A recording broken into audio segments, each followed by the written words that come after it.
This is the Unit 2 review for Math 3 Fall 2018. I'm Mr. Weiser, and I'm going to be going through the assignment with you. You can click pause after you finish a problem, and you can resume it if you want to check it to go on to the next problem. I'm going to do all 23 of these. All right, question number 1. We want to simplify this expression here. That's a minus sign, so we're not going to times it. We're going to basically distribute a negative. What that's going to do is going to change the signs of the 5x and the minus 12. So we're going to rewrite it, 3x squared minus 8. And that negative is going to make that 5x negative and the 12 positive.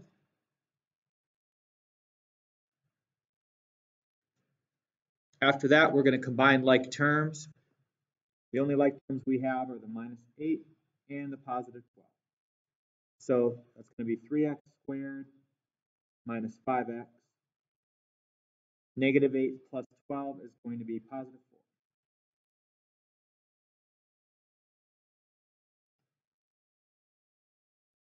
Question number 2. In this problem, we have 8 plus 3 times the quantity x plus 6 squared. Exponents have to be done first in this problem. You're going to leave the 3 alone and the 8 alone, and the 8 is going to actually be the last thing you do when you add that. So our first step is to do x plus 6 squared. I'm going to write it as x plus 6 times x plus 6. I like to FOIL that. FOIL means the first multiplied together, that's x squared. Outsides, x times 6. Insides, plus 6x. And the lasts, plus 36. We combine these like terms, that's going to give us x squared plus 12x plus 36. Now we're going to bring down this 3. That's going to get distributed. Don't add it to the 8. Distribute it first. That's 3x squared plus 36x. And 3 times 36. Not sure of that. 108. And finally, we have an 8 to add to it. So combine the like terms with the 8 and the 108, and your answer will be 3x squared plus 36x plus 116.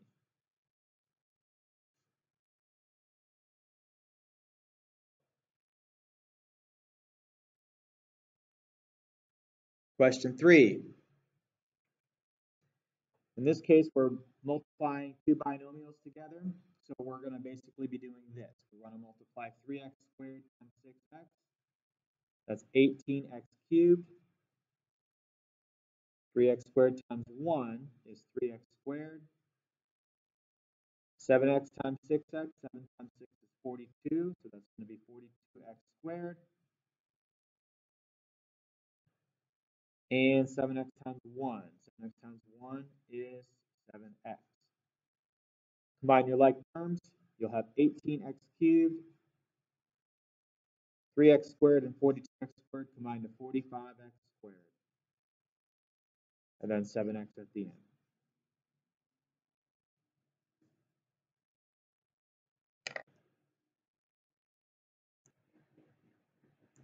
Question number 4. It says the length of the base of a triangle is 2x squared plus 2x plus 5. The height is 3x plus 4. What is a simplified expression for the area of the triangle in terms of x? You have to know the area of a triangle is 1/2 base times height. So we're going to plug in the base and the height and multiply them together, and then multiply 1/2.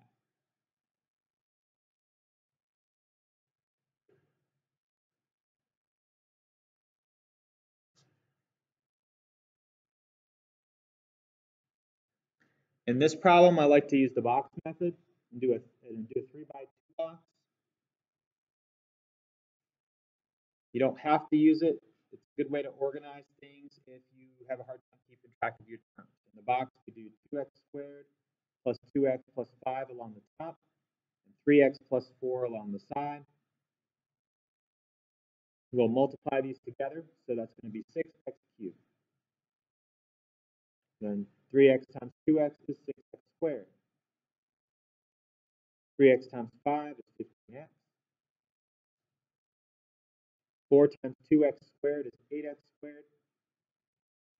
4 times 2x is 8x. 4 times 5 is 20. If you see any like terms, now is the time to combine them. I see an 8 and a 6x squared. So I have 8x and a 15x. Those will combine as well.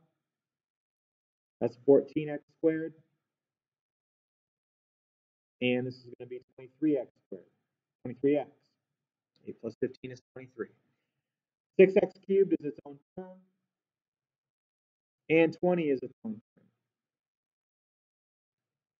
Because of this 1/2, I have to take all my coefficients and divide them by 2. So 1/2 of 6 is 3. 3x cubed. 1/2 of 14 is 7x squared.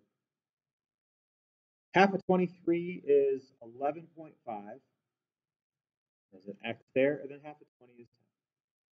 So that would be the simplified expression for the area of the triangle.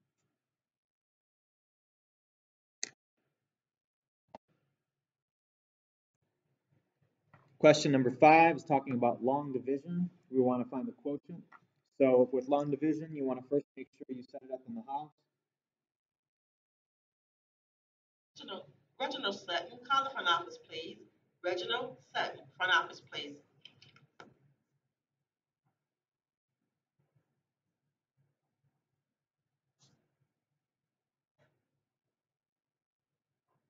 So that's how you set this up.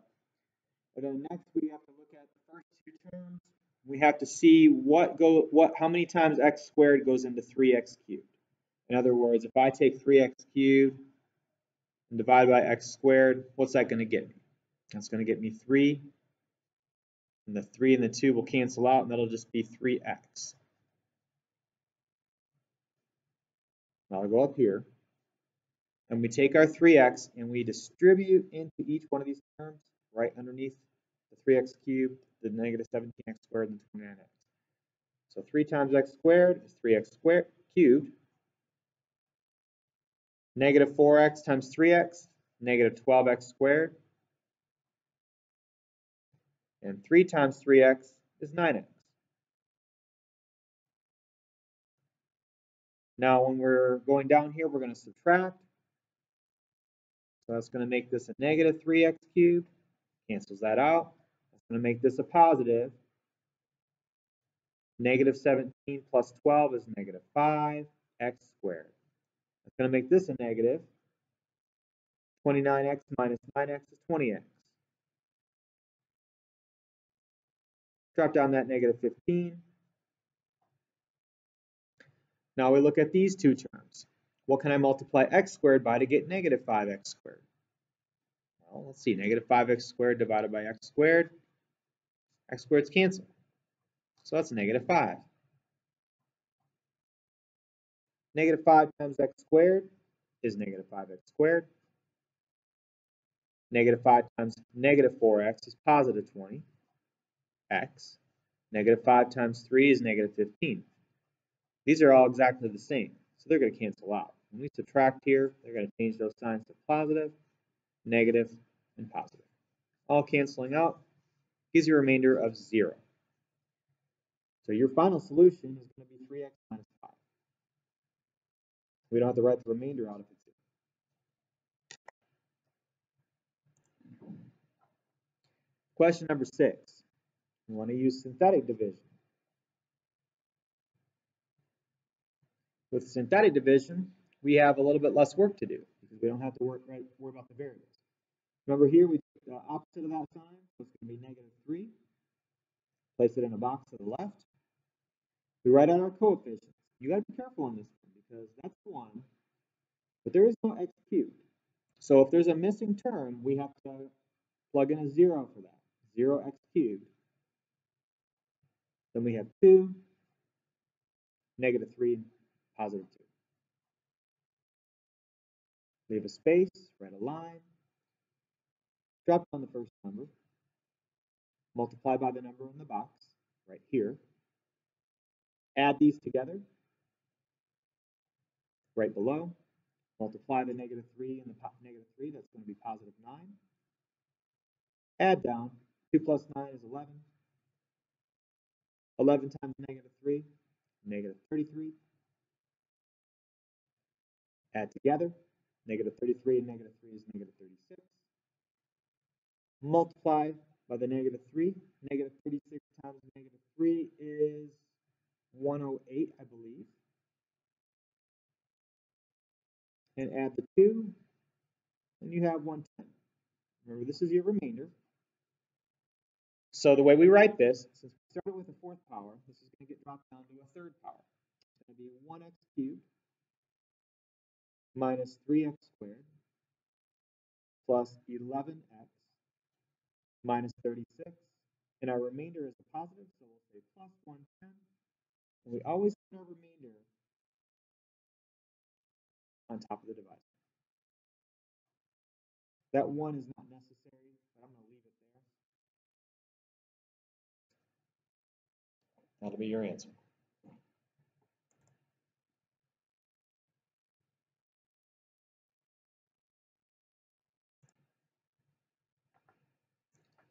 All right, question 7 asks, is x plus 4 a factor of 2x squared plus 5x minus 12?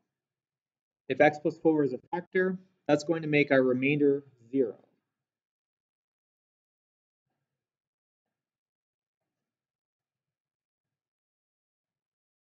So let's do synthetic division to see what the remainder is. First, switch that sign up. So we'll put a -4 out here in the box. Write your coefficients. You have a square, x, and a number. No need to put any gaps in there. We don't need a 0 in this case. 2, 5, and -12. Write your line. Move down the first number. Multiply by the outside number.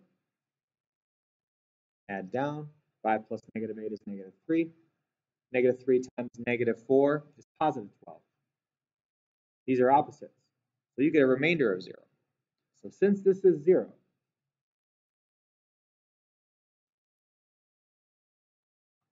x plus 4 is a factor. We would say true in this case. It's a factor. If you get anything else, it's false.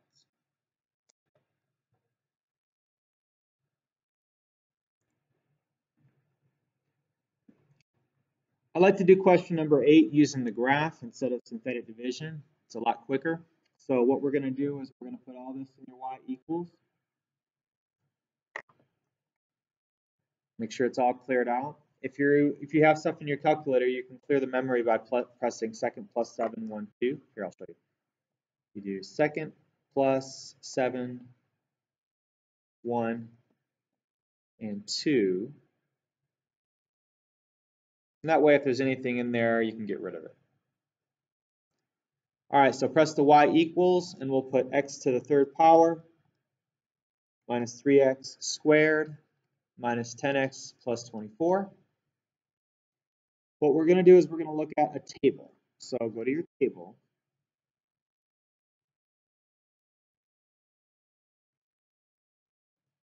Second graph. We're trying to find the zeros.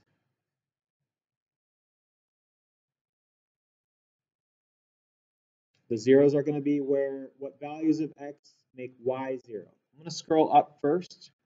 Looks like I have one of them, -3. If I scroll down, I see 2. And if I go down a couple more, I get 4. Now what you're going to do with those zeros is you're going to make factors out of them. Factors are opposites of zeros.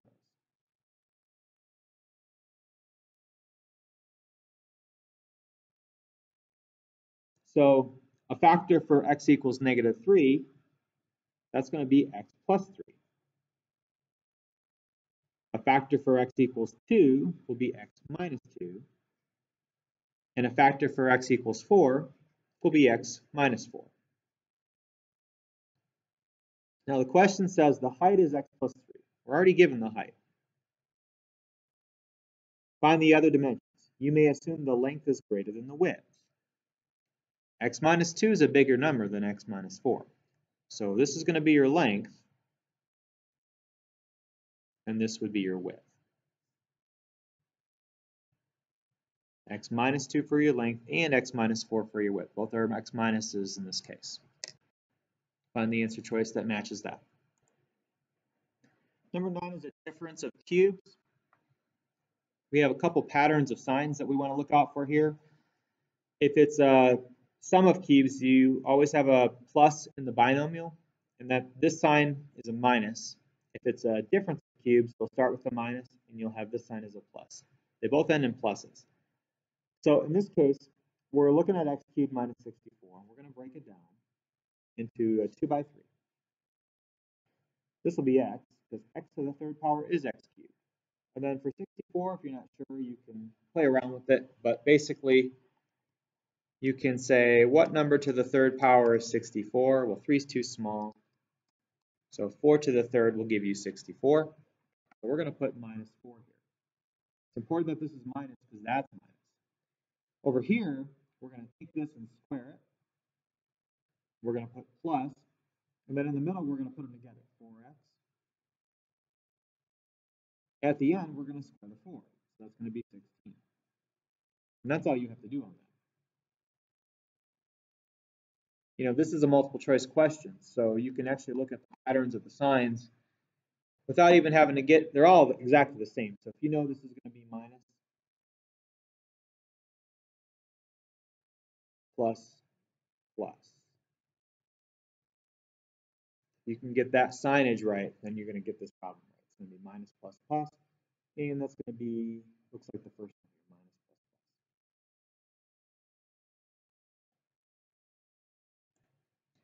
Number 10 is another factoring problem.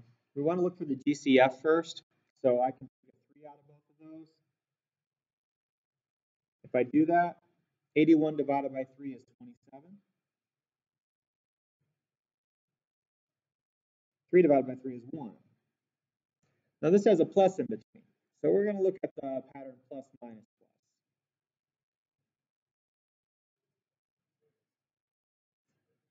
That'd be a plus, minus, plus. If that's plus, that's minus. This first one is going to be what number cubed gives you 27? Well, we're going to get 3 for that one. If that's x cubed, that's just going to be x. Y to the 6th power divided by 2. Just take the exponent and divide by 2, and you'll get 3. Excuse me, 6 divided by 3 is going to give you 2. Got my numbers backwards. So we want to put 3xy squared. Over here, 1's going to turn into 1. Nothing to worry about there. Over to the next part, the binomial, you want to square the 3 and the x, so that's going to be 9x squared. If you square y squared, that's going to give you y to the 4th power. That's basically doubling the 2. The middle term will have 1 times the 3xy squared, so 3xy squared. And the last term is going to have 1 squared, which is 1. And that's number 10. And like we did before, you know, you can look at the patterns. It's plus, so we're looking at plus, we want plus, minus, plus. Plus, plus, plus, minus, plus, plus, plus, minus, plus.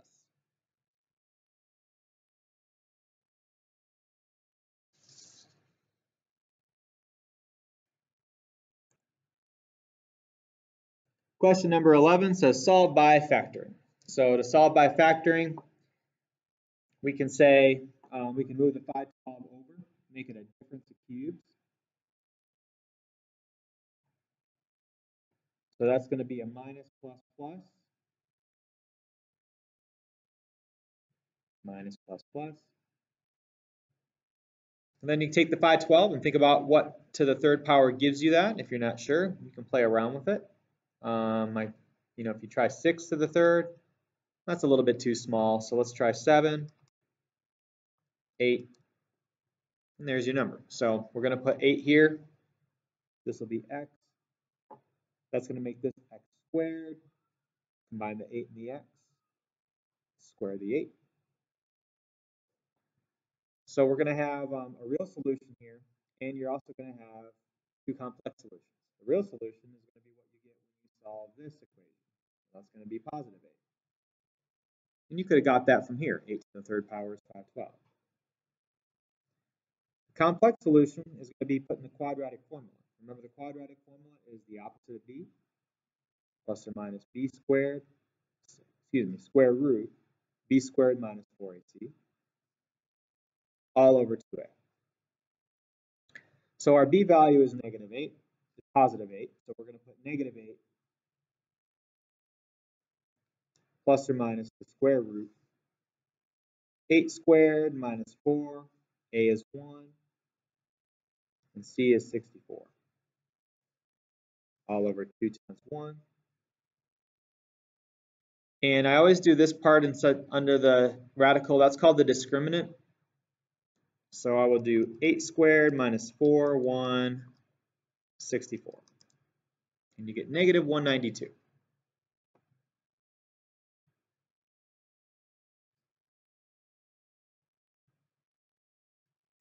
We want to break this up. So negative 192, easiest way to do that is to divide it by 3. And you're going to get a number you can square root. So negative 8 plus or minus square root of negative 64 times 3. The square root of 64 is 8. So if I have a negative in there, remember a negative is going to be an I. So that's going to be negative 8 plus or minus 8i square root of 3 divided by 2. And since the 8's are both divisible by 2, we'll say negative 4 plus or minus 4i square root of 3. So there's your complex solutions. Let me zoom out so you can see the whole thing.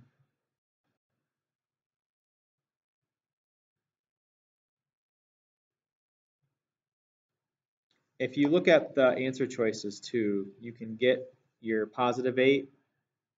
It's one of these two, but this sign has to be the opposite. So we have to pick the one that starts with negative 4. So try to look for clues in the answers to help you.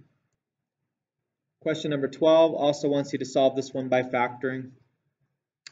Just whatever the directions say to do, you can choose what the easiest way to solve them for you is. So if you look at this, I can actually put this in my y equals and look at my table of values to see what my zeros are, because you're going to get a couple of these here. So if you put that in y equals, take a second to do that if you'd like, and go to your table, second graph. You can see a negative 4 and a 0. Those will get you your real solutions.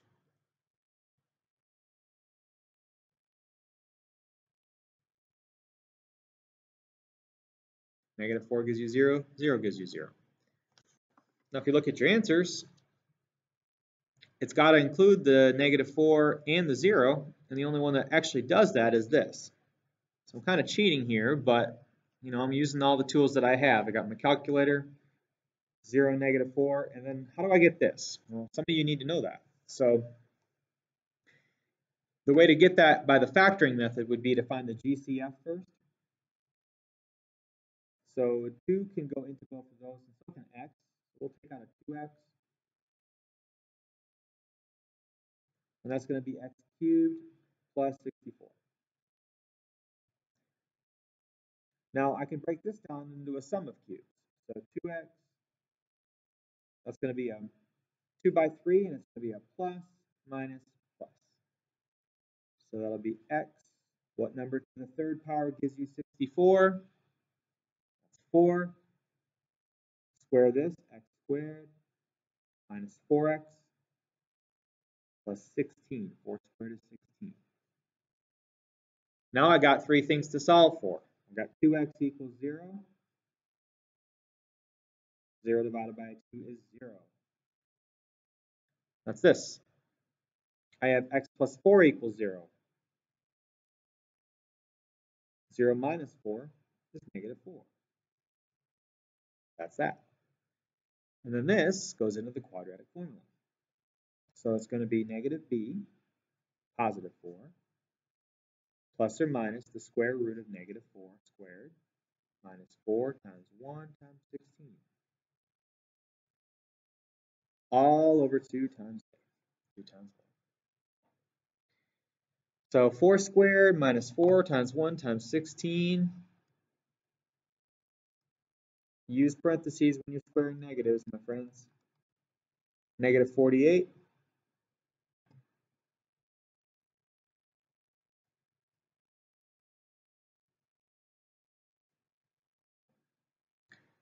Break that down by dividing by 3. Negative 16 and 3.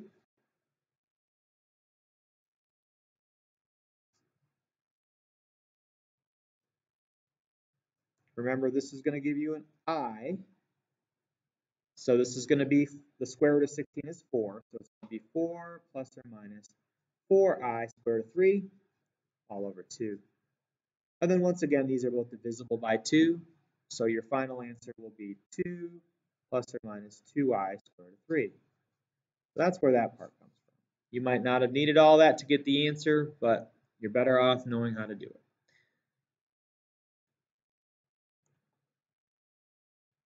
Okay, question number 13 is a multiple choice question where you got to test your polynomials out to see which one gives you the following zeros. We're looking at negative 6, 0, and 1.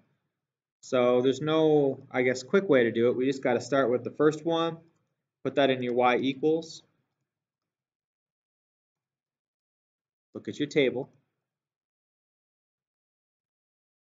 Scroll to, if you look at negative 6, I'm not getting 0 for that. So even though I have 0 as one of them, the other one's not going to match. So that's going to be ruled out. Letter B, we got to do that x squared plus 5x minus 6, plus 5x squared minus 6x. So I'm going to change that to plus. Go to my table. Negative 6, 0, and 1. All give me 0. So I'm not going to move on. We have our answer. Let's just make a note. Look at table. That's a calculator problem. Question 14 also can be done in the same way. We're looking for a 0 of 3. That could be identified from your table. So let's put x cubed plus 3x squared minus 63x minus 189. Let's go to our second graph, and let's look at positive 3. Not even close. We're looking for 0, and I have negative 324. So we'll try this next one out. X cubed minus 4x squared minus 15x plus 68. Look at your table. Here, I'm going to make a note. Y equals in table. Second graph. Look at 3. Closer. Gives you 14, but not 0.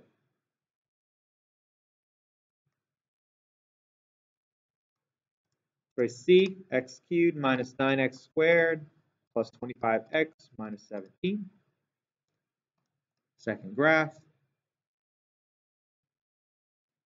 1 gives me 0, 3 gives me 4. Even closer, but looks like it's going to be choice D. And like the last one, I'll show you how to get the other zeros. X cubed minus 11x squared plus 41x minus 51.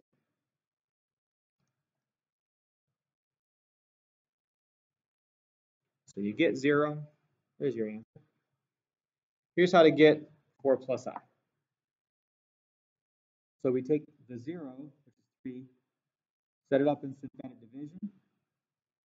Put our coefficients here, 1, negative 11, 41, negative 51. Drop down the 1, multiply, add down, multiply, add down. multiply, add down. You get a remainder of 0. I know I went kind of fast on that, but you can always pause it if you need to go back and see how that was done. Next thing we're going to do is we're going to set up a quadratic formula.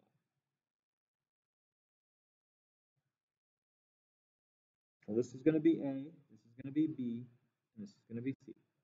So I'm not going to rewrite the quadratic. Let's plug it in. Negative B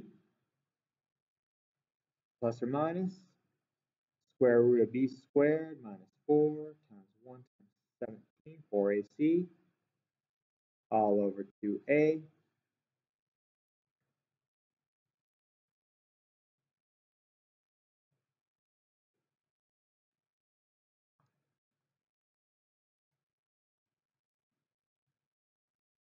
All that's negative 4. So positive 8 plus or minus square root of negative 4 over 2. The square root of negative 4 is 2i. So 8 plus or minus 2i over 2. And guess what? Divisible by 2 means that's going to be 4 plus or minus 1i. So that's where the 4 plus I comes from. This is the other answer would be minus, but that's implied in there. Question 15, find the zeros of the function. State the multiplicity of any multiple zeros. Well, the zeros, when it's factored, just set each factor equal to 0.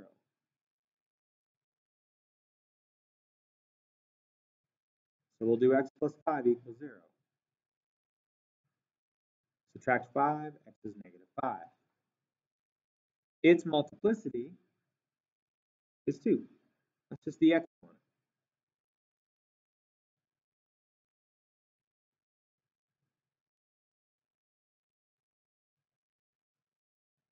Three x minus 2 gets set equal to 0.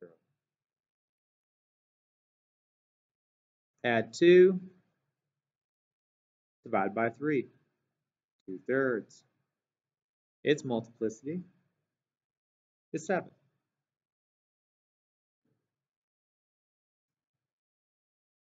So x equals negative 5, multiplicity of 2, x equals 2/3, multiplicity of 7.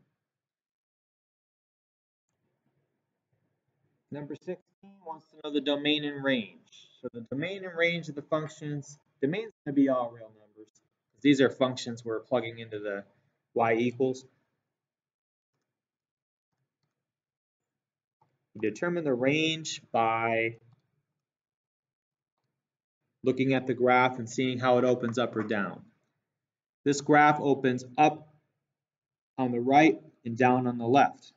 All right, down here and up there, and it's going to keep going in both directions. So there are all y values covered in this problem, which means your range is going to be all real numbers as well. All right, when it goes in opposite directions, it's going to be all real. If it bottomed out somewhere, then it would be greater than or equal to a number. If it topped out somewhere, it'd be less than or equal to a number. But we don't have that here. So it's going to be all reals for both. Number 17 is the same graph. It wants you to state the end behaviors. End behaviors is how it acts on the left and the right. So let's take a look at that graph again. On the left side, it's going down, and on the right side, it's going up. How to interpret this? The part that says as x goes to means that if it's negative infinity, that's the left. Well, on the left side, what happens? The left went down.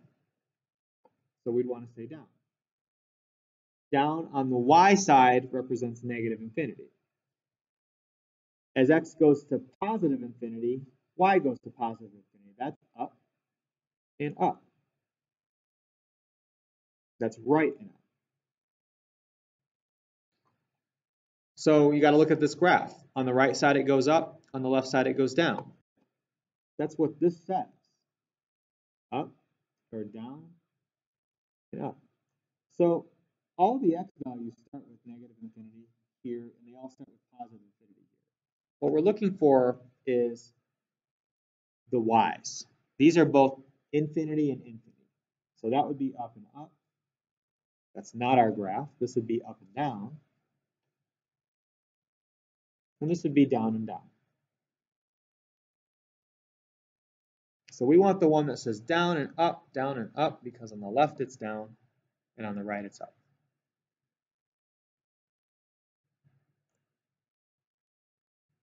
Question number 18 wants to know, what is the real zero for the following function, round to the nearest hundredth? The real zero is where you'll see it on the table or graph. However, in this problem here, if it's saying to round, you're not going to be able to find it on the table.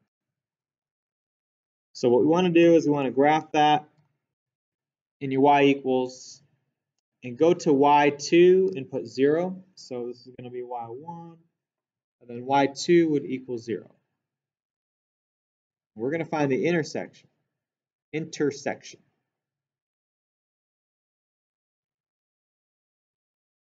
So hit the graph button, wait for it to load. And if you have a color calculator, you will see a flat line if the x-axis be drawn.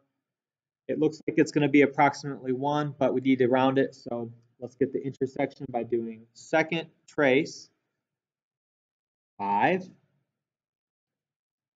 Bring your cursor to where you think it's going to be close to, and then press enter 3 times. So that intersection is about 0.943. And since we're rounding to the nearest hundredth, that's 2 decimal places. So we'll say 0.94. 0.94.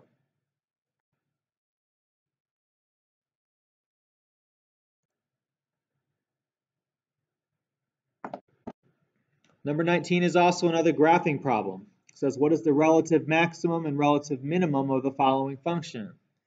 So we don't need the 0 when we're doing maxes and mins. I'm going to take that out. We're going to put this in y equals. We're going to hit graph.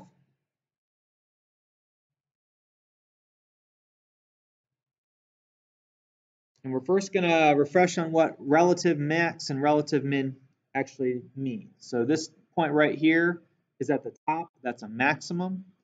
This point down here is at the bottom. That's a minimum. So the maximum, if I just eyeballed it, it looks like it's about -3, and this goes up to 10. So the relative max should be -310. The relative min down here looks like it's close to 0, and it goes down to maybe 8 or 9. So maybe this one here. And we can make sure that's right by doing the following sequence of keys. We'll do second trace to get the max. Go down to 4. Now take your cursor, move it to the left of that hump. So it's got to be on this side of it. Press enter 1 time. Then it's going to say right bound. Move it to the right of it. Press enter another time. Then it's going to say guess. You want your arrows facing each other with the hump in between. Press enter a 3rd time. And my graph says -2.9999, which is -3. And 10, which is 10, obviously. To get this min, we'll do second trace 3. And we're going to take our cursor down here. We still want it left of the valley, so left of this bottom here. Press enter 1 time. Then take it to the right of it. Press enter again. And press enter a 3rd time. I'm getting 0.333 for your min and -8.518 or -8.52. So our max would be -310, and our min, we just got 0.33 and -8.52. There's our answer.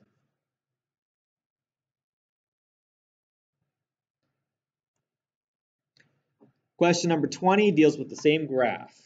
X cubed plus 4x squared minus 3x minus 8. So we don't have to regraph this one. We are now looking for intervals of increasing and decreasing. So the increasing intervals, as you're going to the right, is the graph going up? And if so, between what numbers? So if I'm kind of shading my graph here, I'll have to erase this later. It's increasing on that interval, and it's also increasing on this interval. Well, we got these points already. This point up here was negative 310. Let me do a sketch of this graph again. So that was negative 310, and this one down here was 0.33, negative 8.52. So the increasing intervals would be this one and this one. Now, if you're coming from the left, that's negative infinity. If you're going to the right, that's positive infinity. Intervals are always x values, so ignore the y's. Look at the x values. It's increasing from negative infinity to negative 3. Negative infinity to negative 3. It's also increasing from 0.33 to positive infinity, to the right. The graph is decreasing in the middle, between those two numbers. So it's decreasing between negative 3 and 0.33.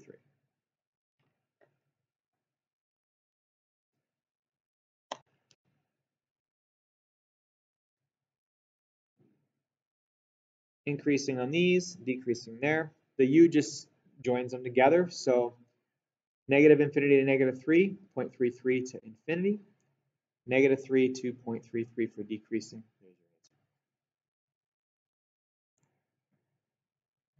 Question 21. Find all the solutions to the polynomial.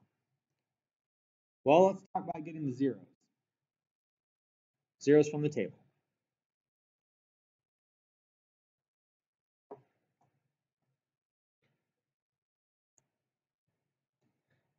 Okay, so if I enter that in my y equals minus x to the third, minus 5x squared, minus x minus 6, we're going to look at our table, second graph, and we're going to find where we see 0. I spot a negative 2, and I also spot a positive 3. Let me just double check there aren't any more. That's going really high, and so is that side. So we got our real zeros from there, negative 2 and positive 3. So it could be this one, can't be that one.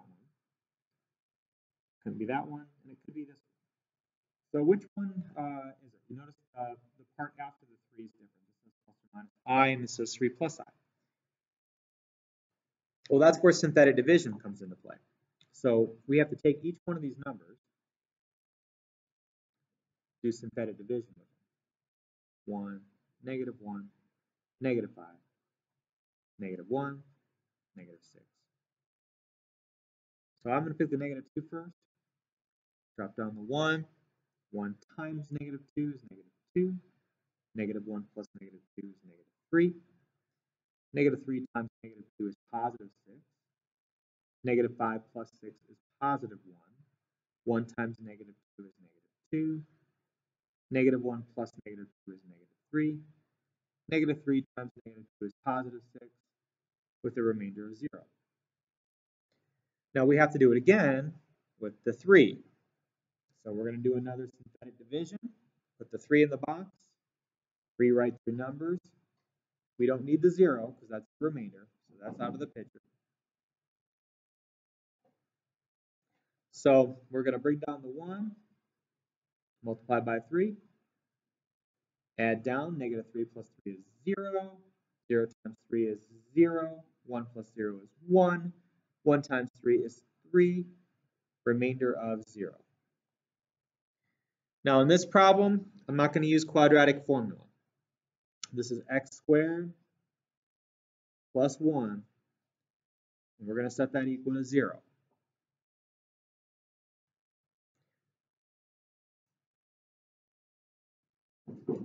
We first subtract 1, then we square root it. Plus or minus square root. The square root of negative 1, well, the square root of 1 is 1, so that's going to be 1i. 1i. And that's another way to say plus or minus I, because the 1 isn't necessary.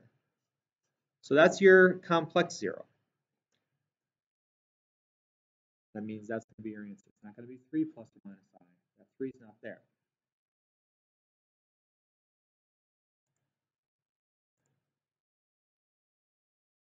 Okay, question 22. They already gave us the factor, so we can get our complex solutions by dividing that factor. Remember to change that to positive 1. Get your coefficients, do synthetic division.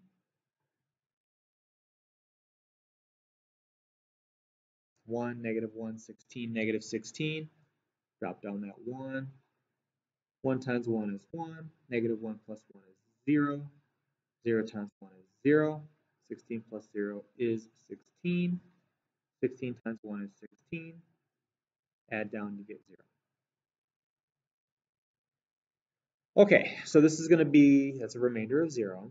So we're going to say x squared plus 16 equals 0. And this is kind of like the problem up here. We're going to subtract 16. And we're going to plus or minus square root that.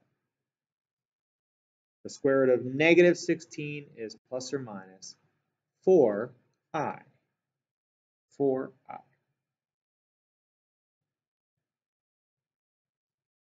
So it's going to be 1. That's your 0. Your factor is x minus 1. Your 0 is positive 1. Your other solutions are plus or minus 4i. Mind you, you can also get that 1 from your graph, so I have to show you that. When you get it from your graph, you're not going to change the sign. Whatever you have in there will stay put. Not your graph, your table. When you get it from your table, positive 1 is what we divided by here. That also serves as your solution, your real solution.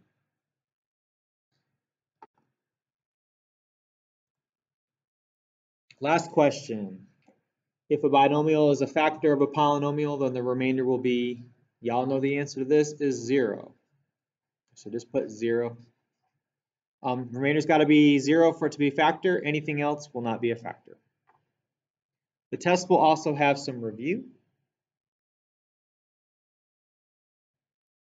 Some stuff from Unit 1. So I want you to look over your Unit 1 test, refresh on some of those piecewise functions and absolute value stuff especially. You'll see a couple questions like that on your test as well.